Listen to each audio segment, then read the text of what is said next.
like physically wanting to go to these shows, wanted to get into this punk rock scene, we physically were getting shoved. Sick to death for going to gigs and coming back with bruises and broken ribs. It's not fun because lads get everything, yeah? They're allowed to do what they want and we have to stand in the background. Before the 1990s, punk was a white, male-dominated subculture, and females were treated as the groupie, backup singer, or girlfriend in many cases. Women were unwelcome, unsafe, and even assaulted at punk shows. This had changed with the outspoken feminism of the grunge and Riot Grrrl movements. During this time, women used their rock lyrics to push the boundaries of explicit subjects, like abuse and objectification, while also encompassing an aura of empowerment. Riot Grrrl was a strong feminist movement that began as meetings in 1990, but soon became punk concerts that heavily encouraged female participation.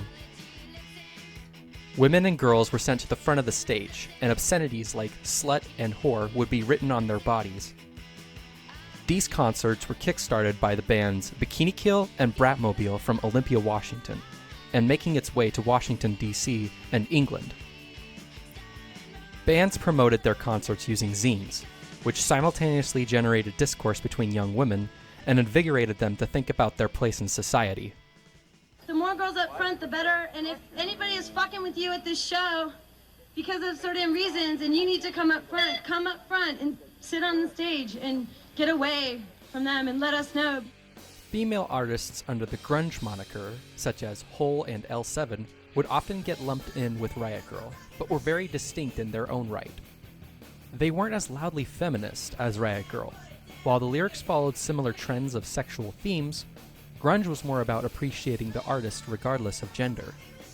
Yeah. That we No, are. we didn't want a name that you know, had gender attached to it. We you know, wanted people to hear of the band, not like associated with a female band kind of thing. You know? The two sides of female rock in the 90s are intentionally categorized together by journalists to preserve women as a novelty of their time. It easily delegitimizes women, and forgetting them continues the cycle of women being the first of any medium they set foot in. The history of grunge and Riot Grrrl are integral parts of female music, and the practices at these concerts question the treatment of women. The message of these movements challenge societal norms and encourage listeners to foster a more inclusive and equitable future for females in all walks of life. Which America wants me to die and get fucked, because that's all they talk about is me dying and who I'm fucking.